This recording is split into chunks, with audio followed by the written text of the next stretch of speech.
como de hábito aqui, quem quiser fazer perguntas, a gente recolhe, presidente. Tá, tem mais duas aqui, o senhor faz aqui, depois a gente vai sucessivamente, a gente tem uma limitação de horário, que tem 1 hora aqui, as pessoas podem ir com certa calma, acho que vai dar para contemplar todo mundo. Olha, eu ouvi com fascinação ambas exposições aqui e comecei a me recordar de outras situações. Eu já falei disso mais de uma vez. Eu estava na França em maio de 68. Não foi diferente. Não foi diferente. Quer dizer, uma coisa que causou aquela comoção foi um nada. Foi uma reivindicação local numa universidade, e não vou descrever outra vez, que não é o caso, e que se espraiou. Isso era o começo desse tipo de movimento. E que obrigou também o De Gaulle a ir à Alemanha e pedir apoio do Exército. O Exército deu apoio, juntou os partidos ao Partido Comunista, que apoiou também, parou tudo. Mas não parou. Quer dizer, as coisas mudaram, apesar de tudo que se possa parecer que não houve mudança, a França mudou muito em termos culturais e tal. Naquela época, até eu escrevi um ensaio, eu era presidente da Associação Internacional de Sociologia, dizendo, para prestar atenção, que a mudança social clássica é a revolução via guerra de classes, e uma revolução. Aqui não está acontecendo isso, é um contágio de um mal-estar que é libertário, mas que tem consequências, né? E que se dá de outra maneira. A sociedade, ela muda. Talvez não havendo uma ruptura total, mas ela muda. Bom, aqui vocês estão mostrando algo mais complexo, porque ela mudou e teve uma ruptura total, né? E realmente os motivos são variados, são locais sempre, mas tem algo que é comum. O que é comum é uma espécie de sentimento de sufoco, né? Material, o pessoal não tem emprego, não tem... E às vezes nem só material. O caso do ter automóvel e ter apartamento, mas não tem possibilidade da religião, ou de casar, ou de liberdade, questões desse tipo. Eu acho que isso é o que caracteriza a sociedade contemporânea. Esse tipo de movimento e a forma de mudar das sociedades, diferente da que nós estudamos sempre, que era a revolução social. Aqui é uma explosão, não é uma revolução, que pode ou não ter consequências revolucionárias dependendo das outras forças. O exército apoia ou não apoia, para ou não para. A confraria muçulmana vai jogar de que maneira? E entra o jogo mais comum, mas a explosão se dá assim, aparentemente, sem precisar ver de onde vem, um rastilho que pega fogo. Bem, isso implica em repensar muita coisa, né, no que acontece. E também, eu acho que seria patético imaginar que isso vai resultar no modelo capitalista de sociedade desenvolvida. Não vai. Vai ter pluralidade de formas de expressão de reorganização, etc. Você não pode pedir que, sei lá, né, no Iraque, para falar um país que é mais antigo desse processo, mesmo com a invasão e tal, que o Iraque vai se transformar numa democracia liberal. Não vai. É outra coisa. Você pode exigir ou desejar que você tenha respeito aos direitos humanos, valores fundamentais, mas a forma de organização política e o tipo de ideologia que vai manter vai ser variável, não vai acontecer nada. Então, toda a expectativa que se forma muito na mídia internacional a respeito o próprio título, da Primavera Árabe. Bom, não tem sentido. Não é primavera por quê? Depois vem o quê? Né? Vai vir outra coisa que o próprio mundo árabe vai produzir, né? Que não vai ser... Bom, para não falar demais, vindo para o caso da América Latina, né? Aqui é um pouco diferente, porque nós somos mais ocidentalizados. Os países menos ocidentalizados, ou seja, onde a população indígena é mais forte, já fizeram que tem muita coisa. Bolívia, Equador, né? Às vezes a reação toma formas ocidentais, guerrilha do Sendero Luminoso, no Peru, né? Mas são países que você tem opressão, divisão de social muito forte e cultural. Não é só uma questão de mercado, é uma divisão cultural e opressão. Sul do México, Guatemala, né? Então você tem aí, esses países já estão atuando de uma maneira não conforme as expectativas, digamos assim. Deixa eu ver o que aconteceu na Bolívia. Ler a Constituição da Bolívia, do ponto de vista ocidental, é um escândalo. Porque não é uma Constituição, é um reconhecimento de pluralidade de etnias, cada um com sua regra própria, seu direito próprio, e como se houvesse em certas regiões Sharia, em outras não. É uma confusão danada, mas é a consequência disso que explodiu. Nos mais ocidentalizados, Argentina, Brasil, Chile, Uruguai, mesmo Paraguai, não acredito que tome esta forma, vai tomar outras formas. E eu acho que você descreveu aí agora a respeito do que está acontecendo é real. Quer dizer, primeiro, essa confusão entre delinquência e guerra é perigosa. Eu assisti muito de perto, que eu me meti nessa questão de combate às drogas, o que está acontecendo no México, na Colômbia, na América Central toda e aqui em menor escala. Né? Em algumas situações vira quase guerra. Vira quase guerra. Né? E é um processo muito amplo que também a população acaba se solidarizando com o que é dito, chamado pela boa sociedade de bandidos. Porque há uma convivência. É muito complicado. O que é o bom, o que é o mal? É uma zona cinzenta. Vou dar um exemplo. Eu entrevistei mulheres no Rio de Janeiro, na favela, em que elas diziam, bom, lá na minha casa é assim, eu tenho um filho que entrou para o crime, o outro não. Então, eu não aceito nada daquele que entrou para o crime, porque eu sei que o dinheiro vem da droga.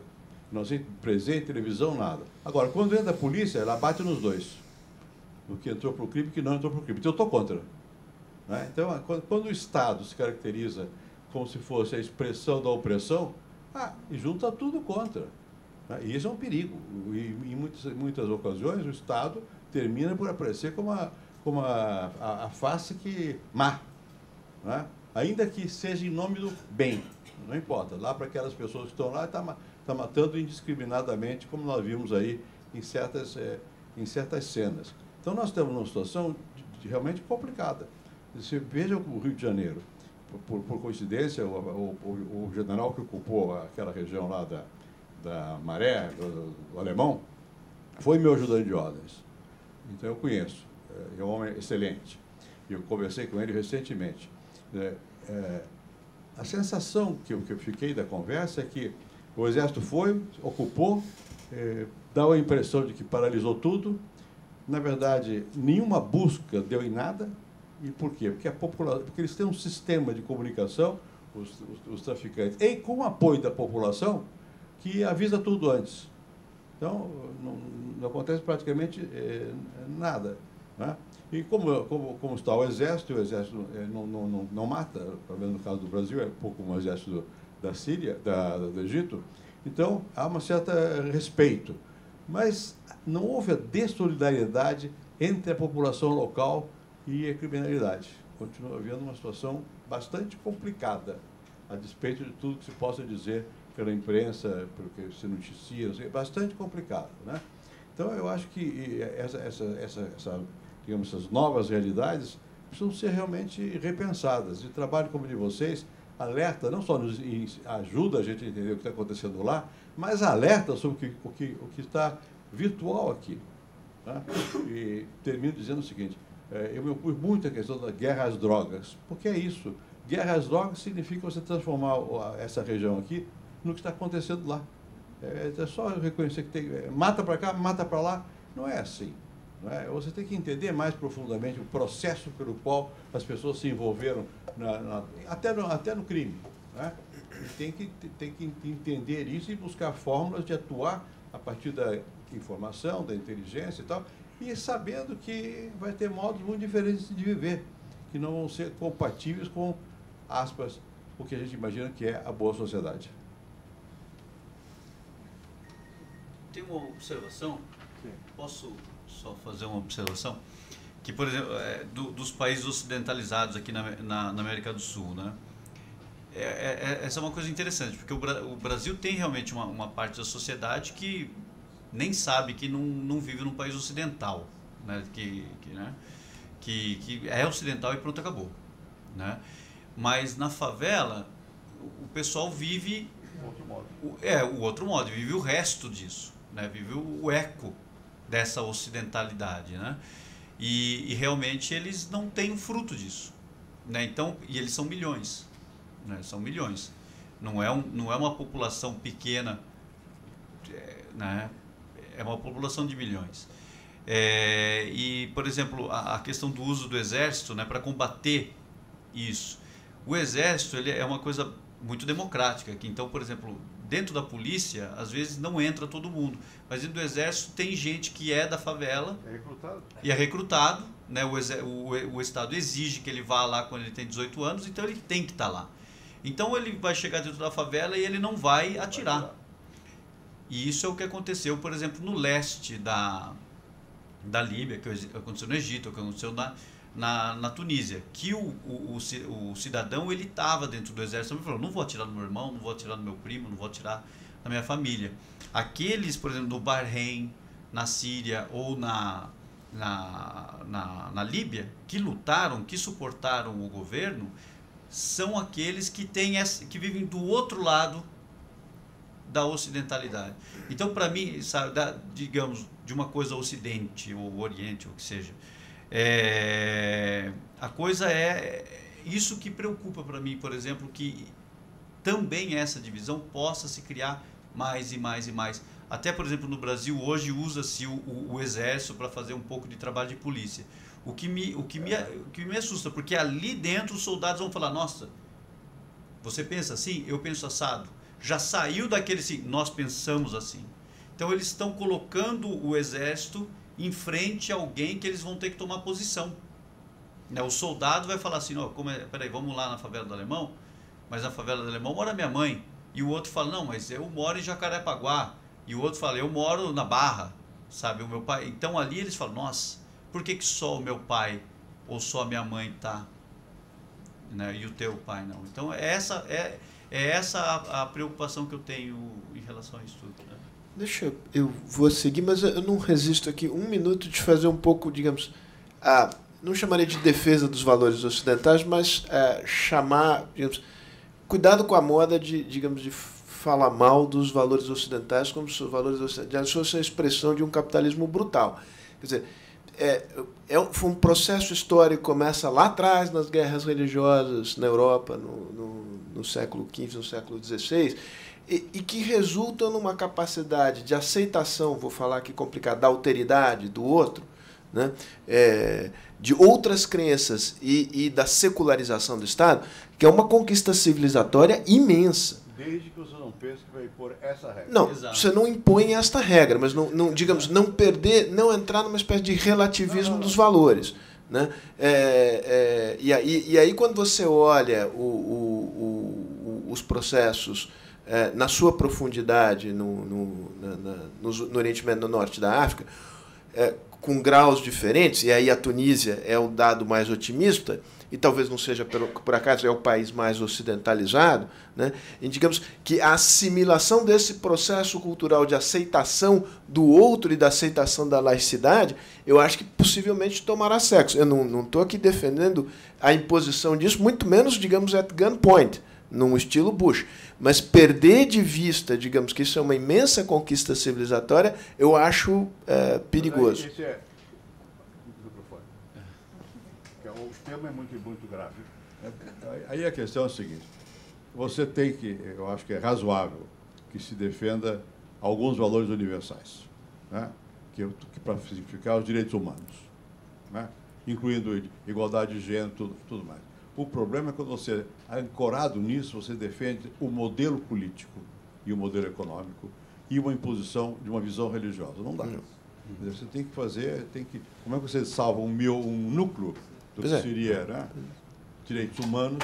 Não precisa chamar de ocidental, porque aí já dá confusão. Já vem o anti-ocidentalismo, que já deu aquela confusão toda no mundo árabe, precisamente, que toda essa confusão vem da recusa ao Ocidente. Né? Então a gente tem que entender isso muito bem, e nós aqui que somos mais ocidentais, mas nós temos que entender que, pelo fato de sermos mais ocidentais, não quer dizer que nós não tenhamos entre nós segmentos que não são ocidentais, no sentido de que não se beneficiam das conquistas materiais e espirituais que o mundo ocidental oferece para uma parte da sociedade. Né? Quando ele falou dos favelados, está dizendo isso. Está dizendo que tem. Pertence e não pertence. Bom, isso é complicado. Você tem que criar condições de pertencimento. Se você não criar condições de pertencimento, pode haver uma explosão.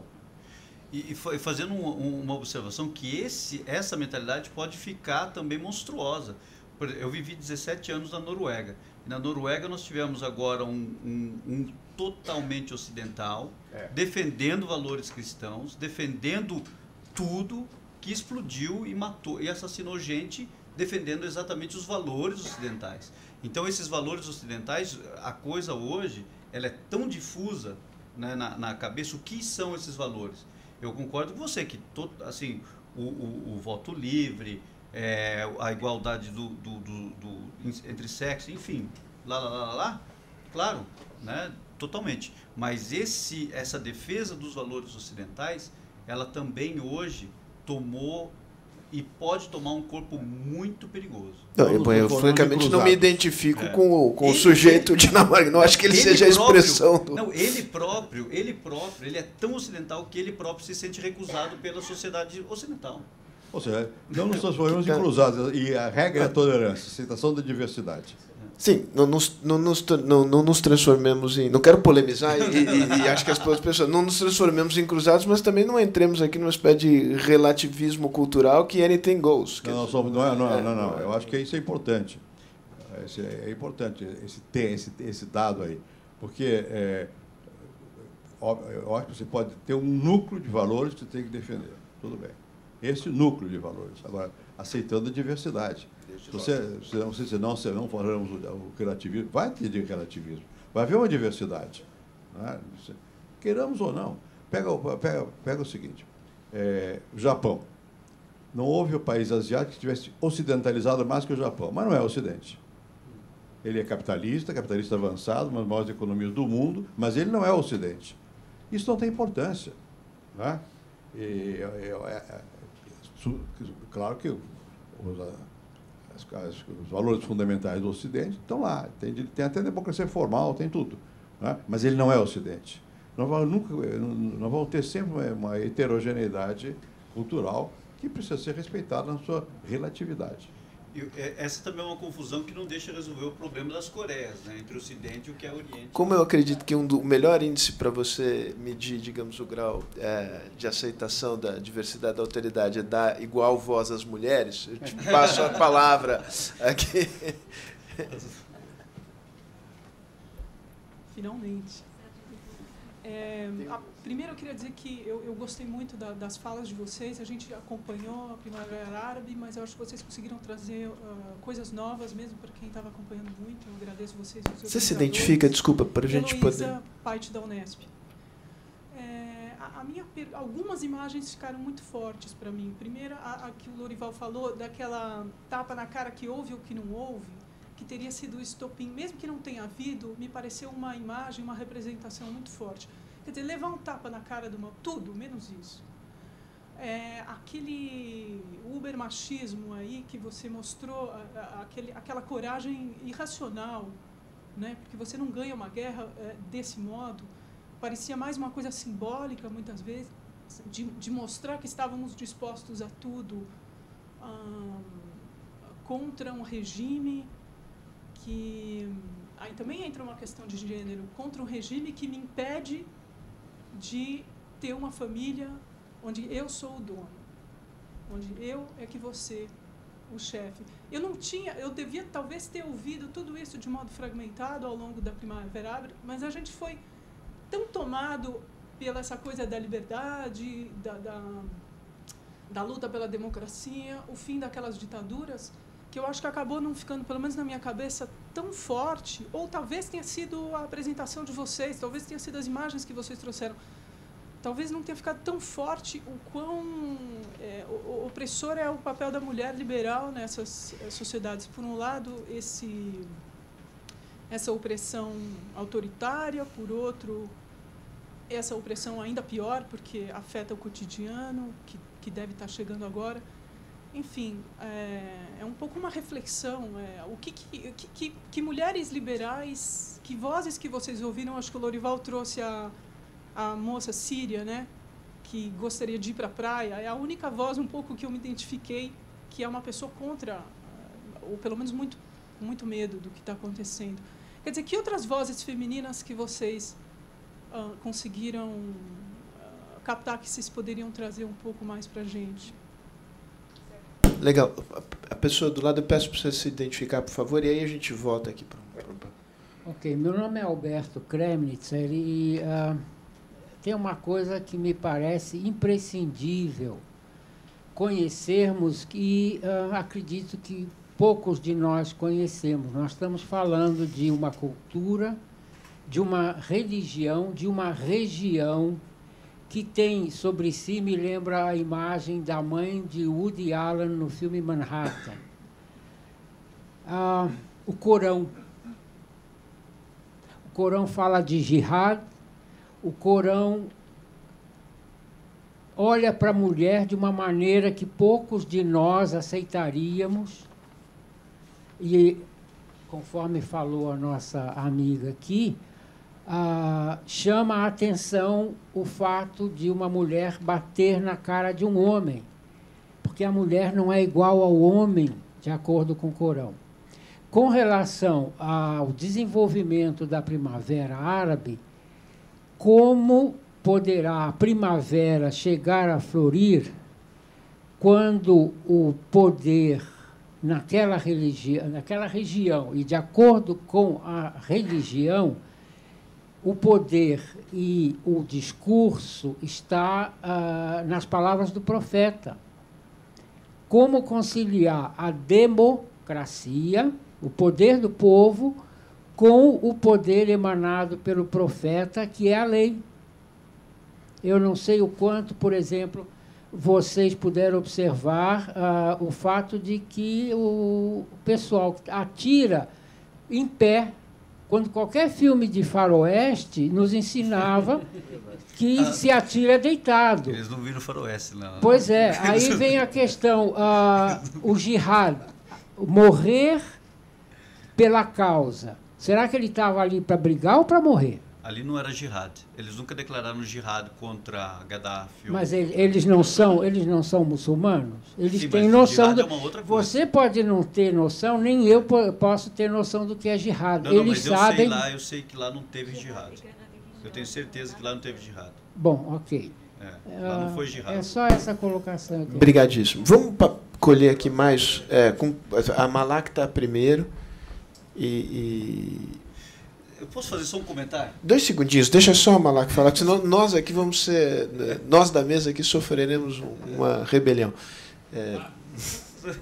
Bom, valeu. Eu gostei muito.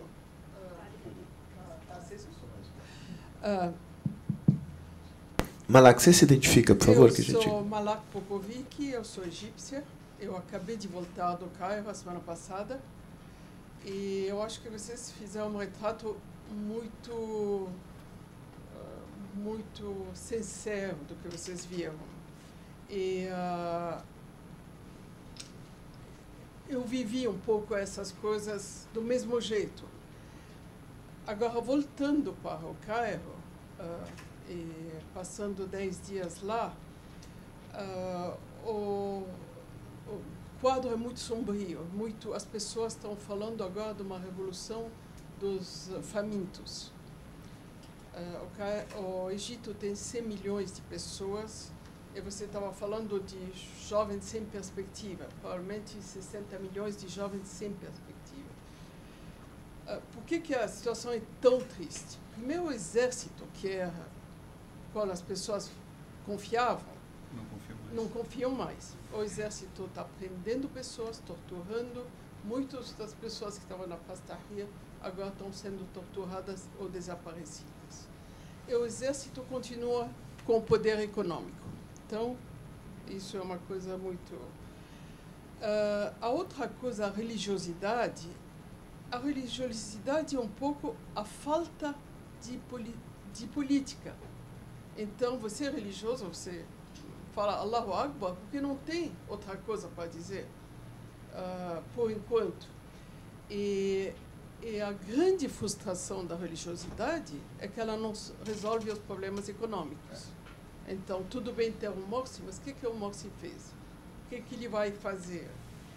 E isso, por exemplo, pela primeira vez, vi muito claramente sentimento anti-coptas. E e discriminação anticristãos. Coptas, os cristãos egípcios. Eles não são só ortodoxos, eles são católicos. São os cristãos do Egito, que são 10% da população. A última coisa é que a revolução virou delinquência. Não tem mais polícia, ou a polícia que estava se juntou a novos delinquentes. As armas estão chegando da Líbia, em grandes quantias. As drogas, tem um tráfico de droga em cada vilarejo, tem pessoas que estão com droga. E sequestro de pessoas, que é uma coisa que nunca tinha acontecido no Egito. Que está hoje, são os mesmos grupos que fazem essas coisas. Então, eu diria que a pós-revolução é uma grande frustração de pessoas que sentem que elas fizeram uma revolução e não levaram uma revolução. E que, mesmo as que são religiosas, sentem que os religiosos com a Sharia, porque não é o Corão que está decidido, a Sharia, que é uma interpretação do Corão. E são interpretações, e nenhuma delas é válida, de uma certa maneira. Elas brigam entre elas. Então, eu voltei muito, muito pessimista. Obrigado, Malak. A gente faz uma nova rodada, eu já registrei aqui. Deixa a mesa, também vocês aqui, até o limite do que seja possível, mas houve várias perguntas já. Vamos bater um pouco de bola aqui, Lorival?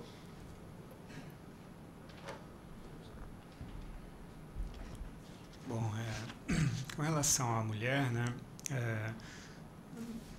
nas revoluções na Tunísia, no Egito, que foram revoluções pacíficas, apesar, né, pacíficas, assim, em que eram questões de polícia, né, de dispersão de multidões e tal, as mulheres tiveram um papel, porque eram jovens, né, moças, assim, tiveram um papel bem parecido com os homens. Também porque a Tunísia e o Egito são sociedades mais liberais do que a Líbia, por exemplo, né. Na Síria e na Líbia foi e na Síria é guerra civil, né? É diferente o papel da mulher, né? As mulheres não combatem lá.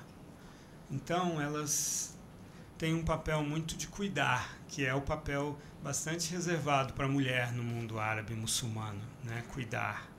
Então elas muito corajosamente elas abrigam feridos que não podem ir para o hospital, né? Porque se um insurgente ferido for para o hospital, ele é morto lá. Então, existem na Síria hoje muitas clínicas clandestinas, que são casas em que médicos, homens e mulheres, às vezes médicos, às vezes enfermeiras, às vezes simplesmente sem uma formação na área de saúde, estão cuidando dos feridos. Isso é muito importante. Agora, no caso da Líbia os homens eles não escolhem as mulheres, né? É a família que escolhe. Eu lembro de uma frase do meu intérprete em Trípoli que falava bem inglês, ganhava bem, trabalha numa multinacional, ele é topógrafo. E aí, apaixonado pela mulher dele, tão apaixonado que não foi para a guerra, né? Que é um gesto difícil, né? Quero falar disso também. Mas porque ela estava grávida do primeiro filho, né? E aí eu falei, pô, eu sinto que você gosta dela mesmo, né? Conheci ela, inclusive, e tal. Que é um gesto muito difícil, você apresentar a sua mulher para um outro homem, não é? Não pense que a gente tem acesso muito às mulheres no mundo árabe, não tem, né? O espaço feminino é diferente do espaço masculino, nós somos homens, embora sejamos repórteres, né? Mas a gente tenta ver algumas brechas, né? Mas aí eu falei, como é que foi que a escolha, né? Assim, minha mãe e minhas irmãs, né, escolheram ela, né? Aí eu falei assim, por que você não escolheu? Ele falou, elas entendem de mulher, eu não entendo de mulher. O homem, assim, eu tenho 2 filhos homens, né, que são crianças, assim, um deles já quase pré-adolescente. Eu comparo muito, assim, eles não gostam de meninas. Ser homem, quando você é pequeno, é não gostar de meninas, porque você fica com os homens, porque você é homem, entende? Você brinca com os homens, você gosta de coisa de homem, você gosta de homem, porque você é homem. Isso é ser homem antes de ser adulto, né? E nos homens árabes, eles ficam assim, pro resto da vida. Eles gostam de homem, eles dão as mãos para os homens, eles beijam os homens, eles ficam com os homens. Se você fala, você gosta de ficar com mulher, você é mulherzinha, então, você não é homem, entende? O homem não gosta de mulher no mundo árabe, né? E eu acho que esse prolongamento da adolescência forçada pela questão econômica, pela impossibilidade de casar, prolongou a infantilidade do homem líbio, por exemplo, né? E egípcio também, eu observei. Bom, eu acho que, embora a jihad não tenha sido decretada oficialmente, não tenha havido uma fátua nesses países, e nesse sentido, de fato, não é formalmente uma jihad, a palavra jihad significa um esforço em prol de Deus. Então, se você dá uma esmola em nome de Deus, isso é uma jihad. Se você ajuda um doente, é jihad isso, né, em árabe. Jihad é um substantivo que advém da mesma raiz do verbo esforçar-se. Agora, uma parte, eu acho assim, mais que isso, quer dizer, eu acho que há uma estereotipagem tão violenta disso que é difícil falar sobre isso. A pior coisa que foi feita até hoje, uma das piores coisas na imprensa ocidental, foi traduzir jihad por holy war, né? E o pessoal, os mujahedin lá no Afeganistão gostaram disso, porque tinha um apelo cruzado isso. E os mais radicais gostaram de serem holy warriors, mas não é isso. Jihad não é guerra santa, né? Jihad é um conceito muito amplo. E nesse sentido, nessa recolocação do termo, eu acredito que, em grande medida, as pessoas tinham Deus dentro de si quando estavam na guerra. E tem hoje na Síria, e tinham na Líbia, né? E acreditaram no martírio. Agora, existe esse aspecto, mas existe o aspecto de um heroísmo civil também, sabe? Assim, duas coisas rápidas.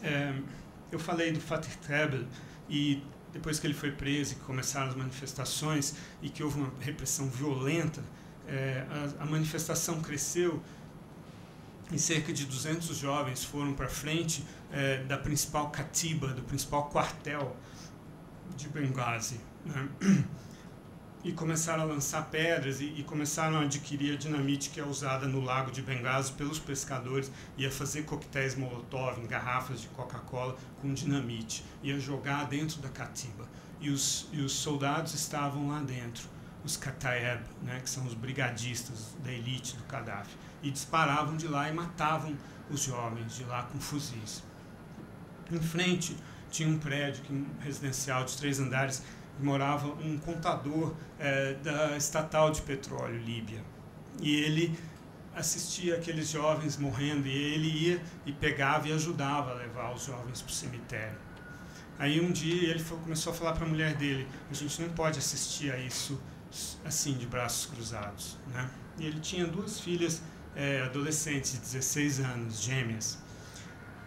Aí um dia ela viu ele, no 3º dia, ele descendo do apartamento pela escada com botijões de gás. Desceu um primeiro, depois desceu um segundo. Ela achou que ele estava indo só comprar gás. E aí ele colocou esses botijões dentro do carro com dinamite dentro do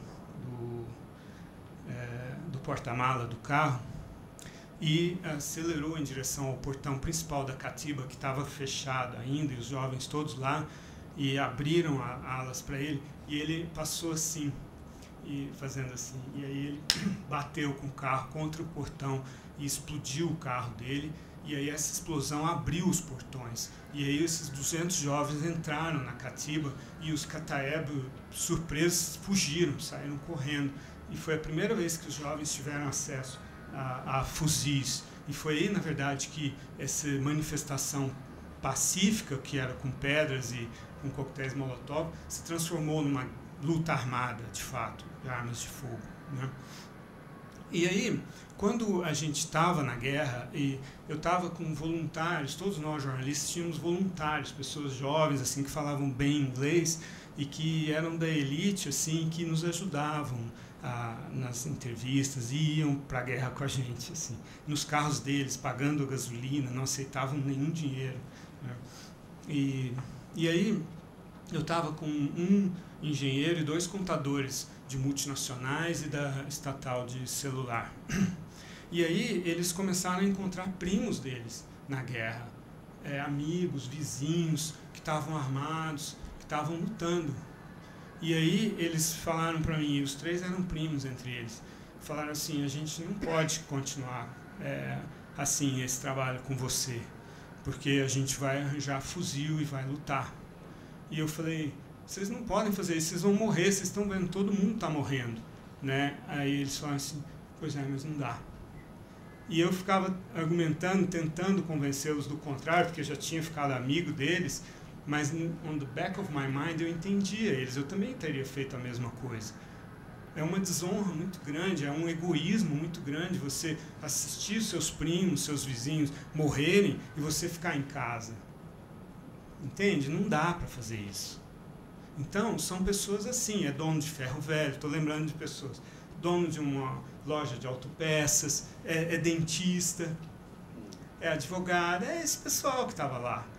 Porque não dava para ficar em casa, simplesmente não dá, né? Então, você vai desorganizadamente, você se junta lá, pessoas que você não se conhece formam um grupinho e fala assim, um exemplo real, um pedreiro, olha, os foguetes estão vindo daquele caminhão ali, vamos lá tentar matar aqueles caras que estão operando aqueles foguetes lá. Aí vai, tinha um RPG.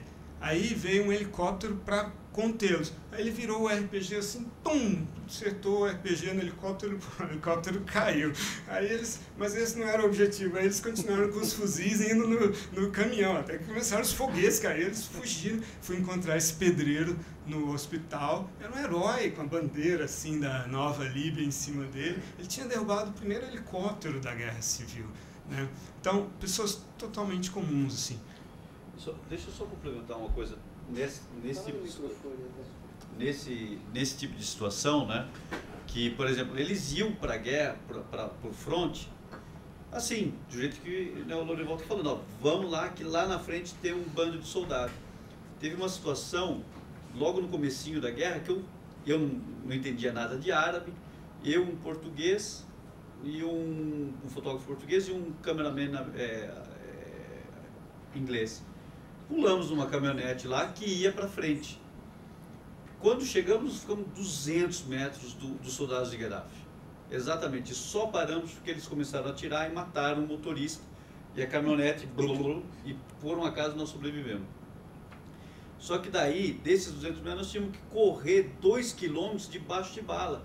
E todo mundo escapou. Então ali muita gente, ele não tinha uma coisa assim, ó, a gente está junto. Era uma coisa assim, pô, caramba.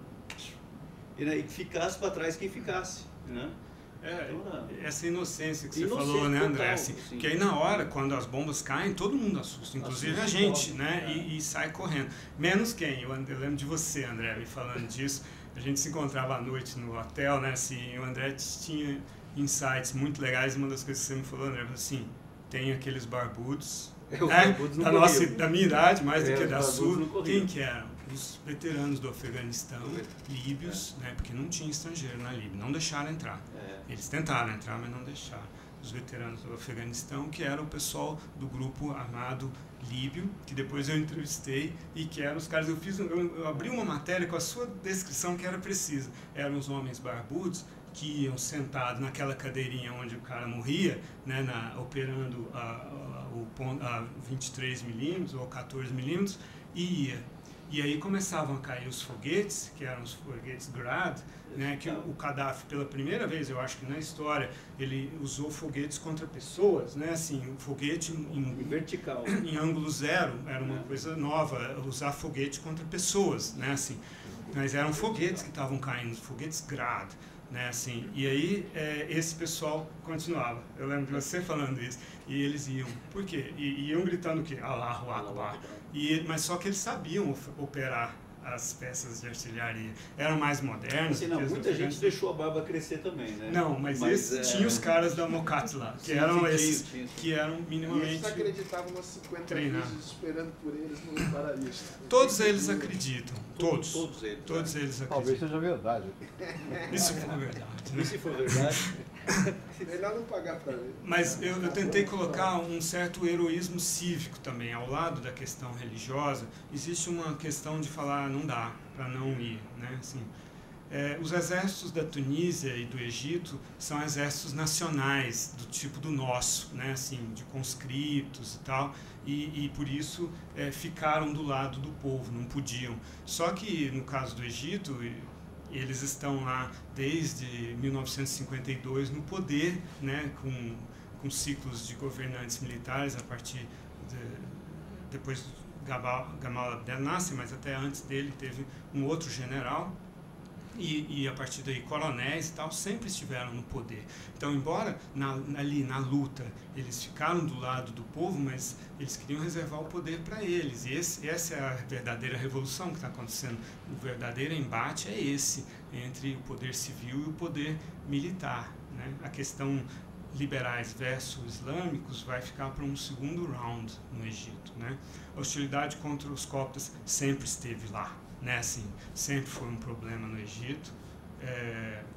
E a Sharia não é uma interpretação do Corão. A Sharia é a lei islâmica, quer dizer, é a Constituição corânica. O problema do Alcorão... Não, a senhora está enganada. A Sharia é a lei corânica. Existem interpretações. Do Corão, e tem várias. Existem interpretações do Corão, mas a Sharia não é uma interpretação do Corão, é a Constituição Islâmica, não. Claro que não. Não, peraí. Existe uma Sharia. Existe o estudo e a interpretação legal da Sharia, né? Feito por muitas pessoas. É jurisprudência. Da jurisprudência. Existe Assim como...